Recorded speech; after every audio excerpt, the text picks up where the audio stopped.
Hi everyone, John. John here, former editor and current contributor to Scene World magazine. And I would like to tell you a little bit about my preservation efforts for the Commodore 64. I'm going to break this down a little bit, just tell you what I look for, what I preserve, and why I think that's important. So, welcome to Scene World.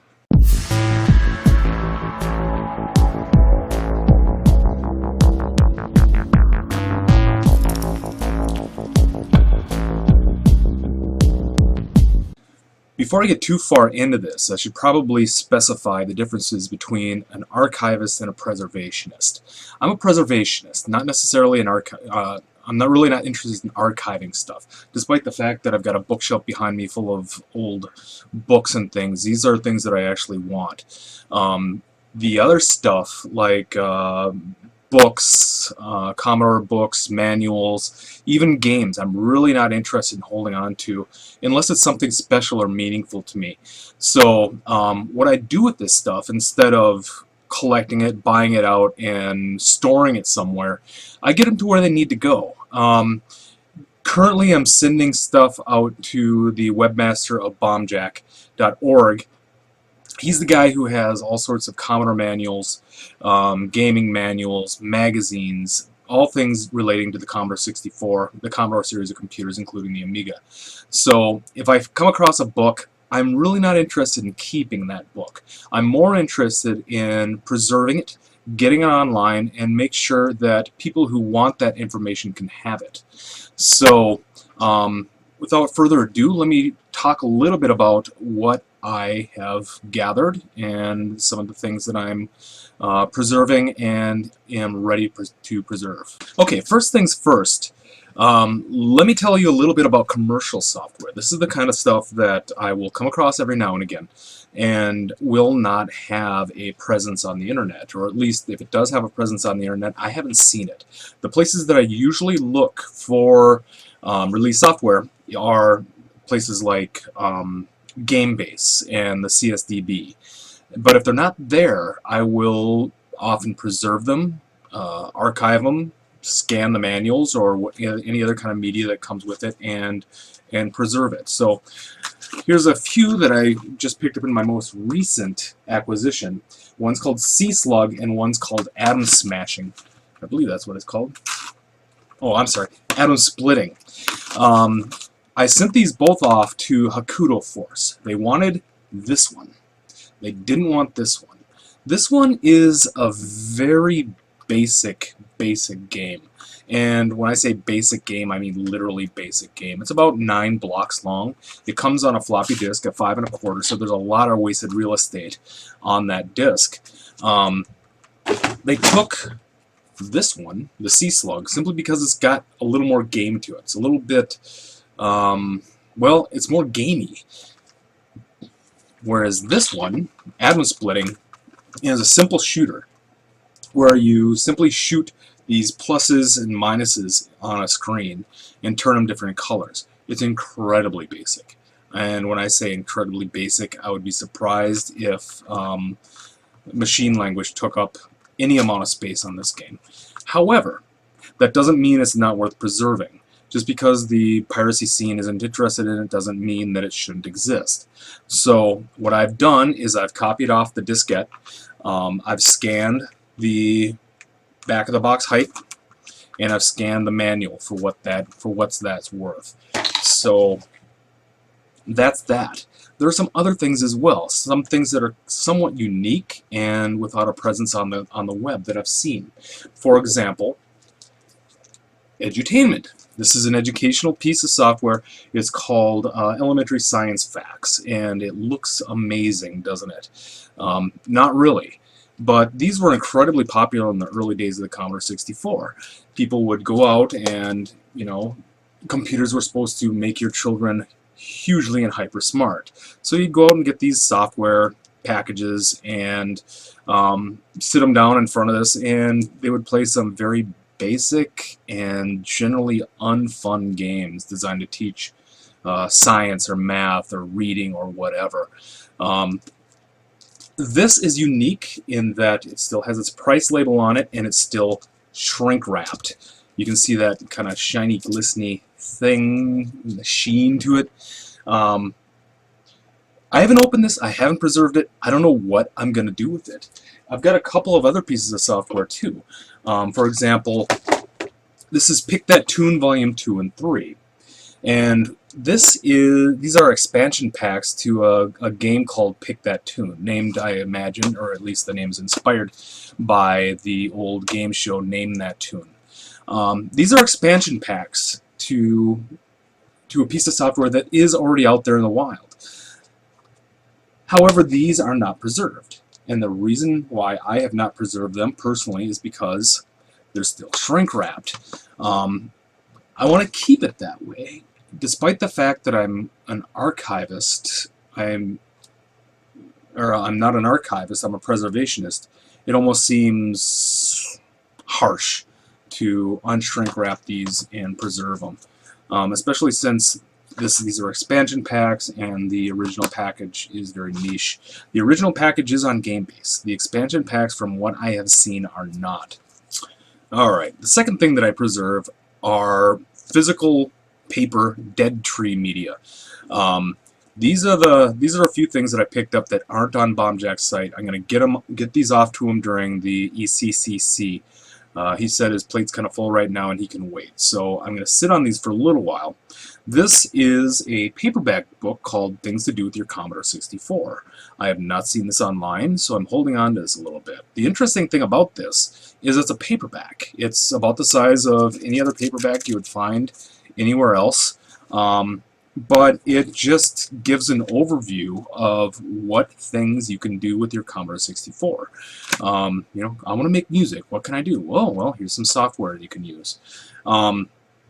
It's very dated, of course. I mean, old computers, stuff like that. But it mentions a lot of software that I've never heard of. And maybe other archivists or preservationists or whomever can use this as some kind of guide.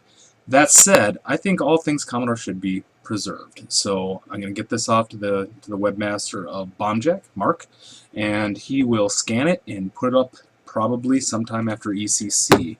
Here's another one I have. How to program your Commodore 64, even if you've never programmed a computer before.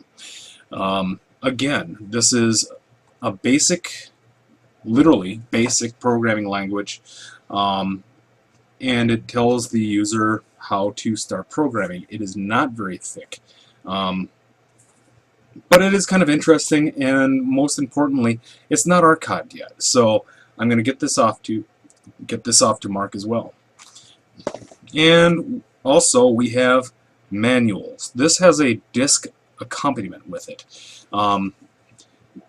It is a software suite, but one of the more unusual things about this manual is that it's hardcover. This came with a piece of software. It is not archived anywhere. I'm going to also get these off to Mark. Alright, for the next one, I'm going to tell you a little bit about magazines. And magazines I generally will keep for myself.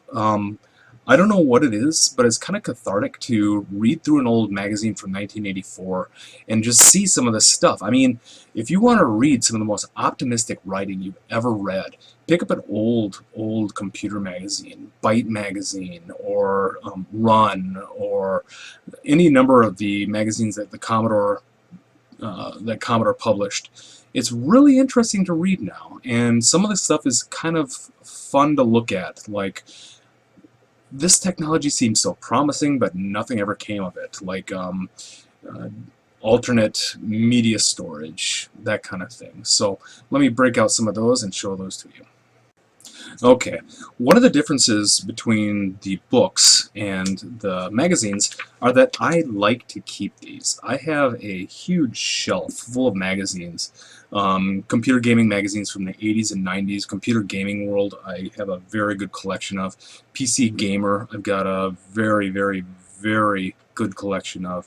It takes up a lot of room on my bookshelf over there. But these have been preserved. You can go off to the Bombjack website and download this. However, I really like the feel of the magazine in my hands. I like to read it. It's fun. It's just fun to read some of this old stuff. Uh, where is technology going? What can we expect from computers in the years to follow? Sometimes they are wildly off, and sometimes they are spot on. I remember reading an article about how magnetic media has reached its peak, and we would go back to something like magnetic punch cards at some point. Very similar to a video game system that was out where you swipe a card and you get the information from the card, much like you would from a credit card.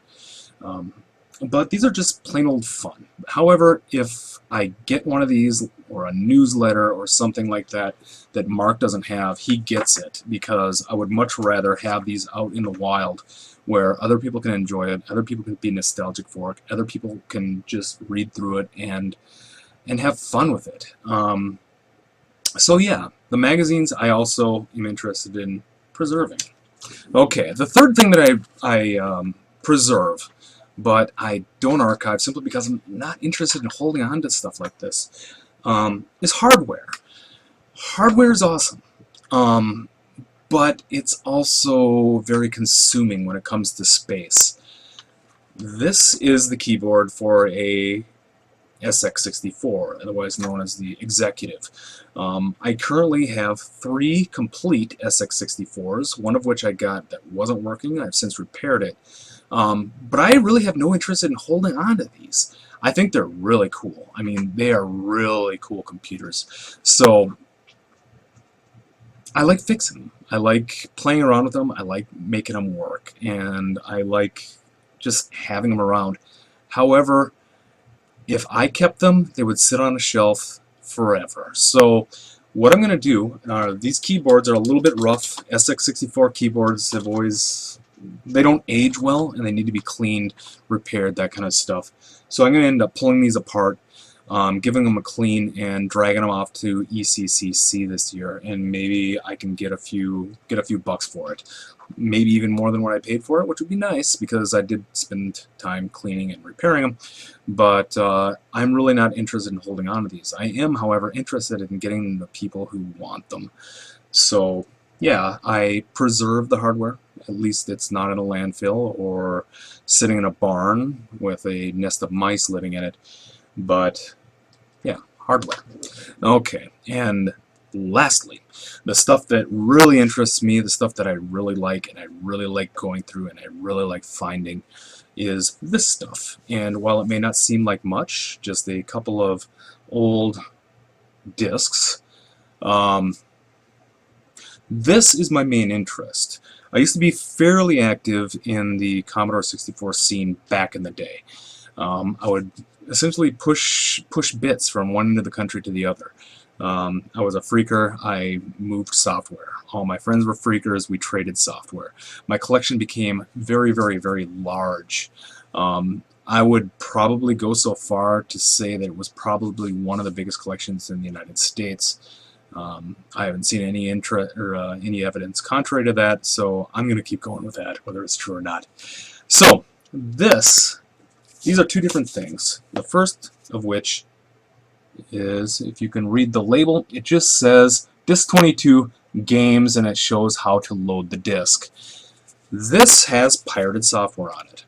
This has, I believe, just a collection of things like Spy vs. Spy, Balderdash, games from the mid-80s, 83, 84.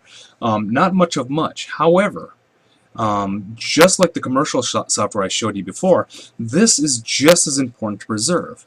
This is some 12-year-old's childhood. This is some guy who went through and made the effort to crack the software. And if this doesn't have a presence on the internet, I think it should. This is what communities were built around. User groups and piracy scenes and BBSs and that kind of stuff. So this is really worth preserving, in my opinion. And sometimes one of the more rewarding things, I transferred my Commodore collection over in the mid-80s, or I'm sorry, in the mid-90s. I transferred it from the PC, or the Commodore 64 to the PC over an X cable. And I started finding these old Commodore 64 communities, people who were looking for games that their software group released. And it was very fulfilling to give them something that they had lost. It's not just about the software. It's about what was going on in a person's life when that software was a part of their life.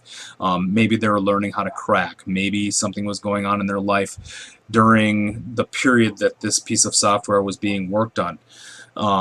It's very fascinating, and it's part of a lot of people's childhood. So I think this is worth saving. I've had a lot of people that I've talked to in real life, former friends from the scene, old pirate friends, that kind of stuff, and they tell me that they'll punch their old BBS name into the